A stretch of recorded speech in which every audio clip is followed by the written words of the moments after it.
प्यारे बच्चों, आज हम शाश्वती भाग 2 के छठे अध्याय के 3 श्लोकों का अध्ययन करेंगे। छठे अध्याय का नाम है सूक्ति सुधा। सूक्ति सुधा के प्रथम श्लोक को हम पहले उच्चारण करेंगे। कैसे इसका पाठ करते हैं? अस्ति यद्यपि सर्वत्र, अस्ति यद्यपि सर्वत्र नीरम नीरज राजितम, अस्ति यद्यपि सर्वत्र नीरम नीरज राजितम, रमते न मरालस्य मानसम मानसम विना। ये श्लोक जो है ये पंडित राज जगन्नाथ द्वारा लिखित है और उन्होंने बताया है कि एक जो हंस है, पहले हंस के बारे में बताया गया। हंस जो है वो गुण की पहचान है। एक गुणवान व्यक्ति की तुलना हम हंस से करते हैं क्योंकि हंस को गुण और अवगुण में भेद करने में उसे वो सिद्धहस्त होता है। तो कहा जा रहा है कि यद्यपि, हालांकि, सर्वत्र, सभी जगह, नीरम, ये जो जल है वो कैसा है? नीरज राजितम, मतलब सभी जगह जल जो है वो नीरज मतलब कमल से भरा हुआ है। लेकिन फिर भी क्या है कि रमते न मरालस्य मानसम मानसम विना। लेकिन मराल जो वही राजहंस है, जो राजहंस होता है उसका मन, मानसम मतलब एक मानसम का मतलब है मन और एक मानसम का मतलब है मानसरोवर, यहाँ यमक अलंकार है। तो फिर भी क्या होता है, उस हंस का मन नहीं लगता है किसके बिना? जब तक कि वो मानसरोवर में रमण ना करे तब तक उसका मन नहीं लगता है। कहने का तात्पर्य यह है कि गुणवान व्यक्तियों को गुणवान का ही संपर्क अच्छा लगता है। ऐसे पूरे जगत में कितनी भी सुख सुविधाएं हो, लेकिन उसका संपर्क जब तक कि गुणवान व्यक्तियों से ना हो उसका मन नहीं लगता है। इसलिए हमें भी वैसा ही बनना चाहिए हंस की तरह, और वैसा ही गुणवान बनना चाहिए।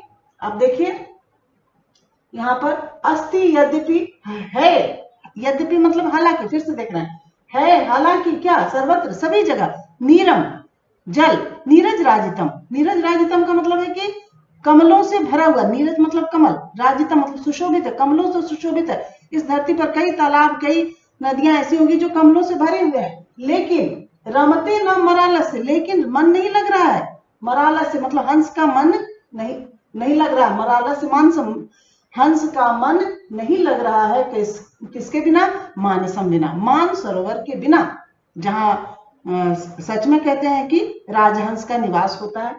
और यहाँ एक संधि विच्छेद आया है, देख लीजिए, यद्यपि, यदि जोड़ अपि, यह संधि में आएगा, यदि जोड़ अपि।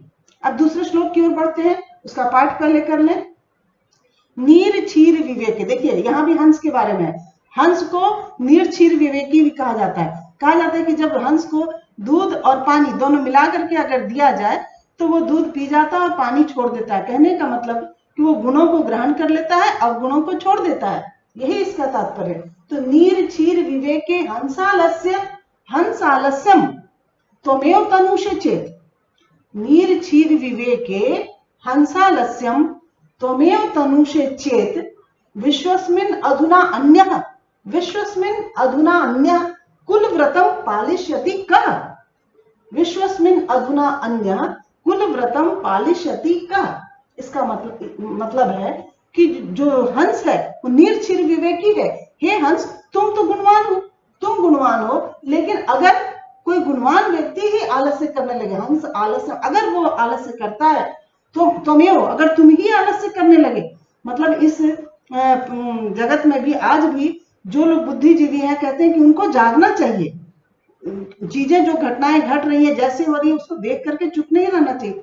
उसी तरह से हे हंस, अगर तुम ही आलस्य करोगे, जो कि तुम निर्क्षीर विवेकी हो, तुम गुणवान हो, अच्छे बुरे की तुम में पहचान है, अगर तुम ही आलस्य को फैलाते जाओगे, तनुष्य मतलब होता है बढ़ाना, आलस्य बढ़ाते जाओगे, चेत तो विश्वस्मिन, इस विश्व में अधुना अभी, अन्य, अधुना अन्य, इस विश्व में दूसरा, कुल व्रतम पालिष्यति, का तुम्हारे कुल की मर्यादा को कौन पालन करेगा? उसका पालन कौन करेगा? जो तुम में गुण है उस गुण को बनाए रखो और उस गुण को आगे बढ़ाने की कोशिश करो।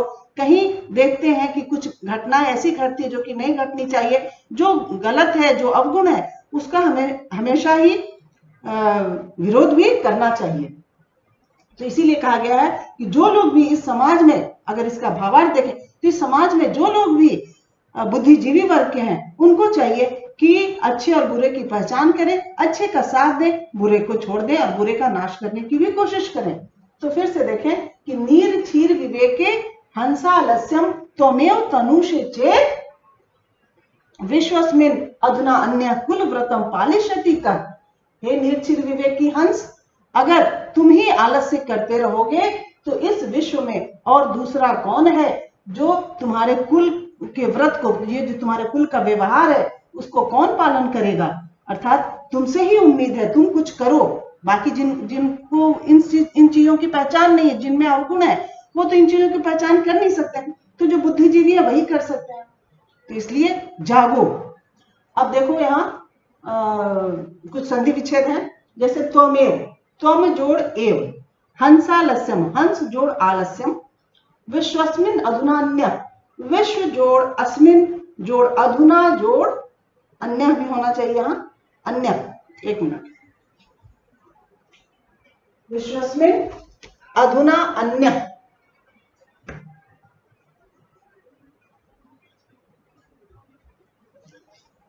पंडित राज जगन्नाथ ने बहुत अच्छी तरह लिखा है।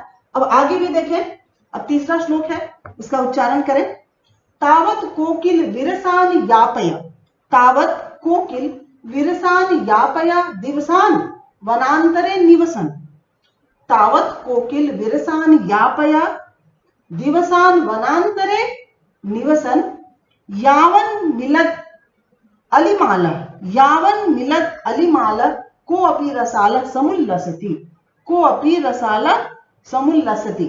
फिर से पढ़ें। तावत कोकिल विरसान यापय दिवसान वनांतरे निवसन, यावन मिलत अलिमाल को अपि रसाल समुल्लसति।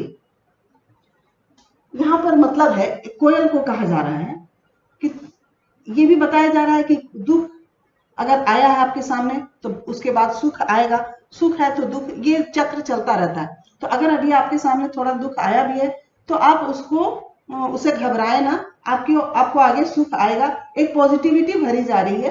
तो आप देखिए कि तावत मतलब तब तक, कोकिल हे कोयल, तब तक क्या करो, विरसान यापया मतलब वीरसान, रस रहित, वीरसान मतलब दुख रस रहित, जिसमें रस ना हो, यहाँ पे बिताओ दिवसान, ऐसे दिवस को बिताओ जो रस रहित है, अर्थात दुख के दिनों को तुम तब तक बिताओ, वनांतरे निवसन, वन में रहते हुए, वनांतरे वन के भीतर, निवसन रहते हुए, वन के भीतर रहते हुए, तब तक हे कोकिल तुम अपने दिनों को, बुरे दिनों को या नीरस दिनों को तब तक बिताओ जब तक, यावत मिलत अलिमाल, यावत मिलत अलिमाल, यावत मतलब कि जब तक जो है, अलिमाल, अलिमाल का मतलब होता है भंवरों का समूह, अली मतलब भंवरा, अलिमाल मतलब भंवरों का समूह। तो जब तक भंवरों का समूह, कोई भंवरों का समूह, को अपि रसाला, किसी भी, कोई भी, रसाला मतलब आम, किसी आम के पेड़ पर गुंजार नहीं करते, वहां उमंग नहीं करते, उल्लास नहीं करते, तब तक तुम अपना जीवन वैसे ही बिताओ। क्या करोगी, अभी तो भंवरों का समय आया नहीं है, अभी आम का समय नहीं आया है, इसलिए जैसा भी दिन अभी है उसको बिता लो, क्योंकि अगर इसको दुख मानती हो तो दुख के बाद सुख आएगा जरूर। भंवरों का समूह आएगा और भंवरों की गुंजार तुम्हें सुनाई पड़ेगी, और साथ ही साथ वो रसीले आमों पर मंडराएंगे, तो वो दिन भी तुम देखोगी जो कि सुख का दिन होगा तुम्हारे लिए। इसलिए हे कोयल, तुम अपने दुख के दिन को भी बिता लो, रस रहित जीवन को, दिनों को बिता लो, वन में रहते हुए, निवसन रहते हुए, क्षत्रिय प्रत्यय है, रहते हुए, वनांतरे वन में, यावत मिलत अलिमाला जब तक कि भंवरों का समूह, यावत मतलब जब तक, यहाँ तावत था, यावत तावत, जब तक और तब तक, जब तक भंवरों का समूह कोई भी नए आम के ऊपर उल्लास नहीं करते हैं, उस पर उमंग नहीं करते हैं, तब तक तुम अपने बुरे दिनों को ऐसे ही बिता लो। यहाँ पर देखें संधि विच्छेद है। यावत मिलत अलिमाला, यावत जोड़ मिलत जोड़ अलिमाला। को अपी का है कह जोड़ अपी। और समुल्लसति का है सम जोड़ उल्लसति। वन जोड़ अंतरे है वनांतरे का। यहाँ आप संधि विच्छेद अच्छी तरह से देख लेंगे। तो ये 3 श्लोक जो कि तीनों ही पंडित राज जगन्नाथ द्वारा लिखे गए हैं और बहुत सुंदर है। इसमें पहले 2 श्लोकों में हंस को लेकर के श्लोक लिखा गया है, तीसरे में कोयल को लेकर के श्लोक लिखा गया है। बहुत सुंदर तीनों श्लोक है, आप इसको अच्छी तरह से अध्ययन कीजिए।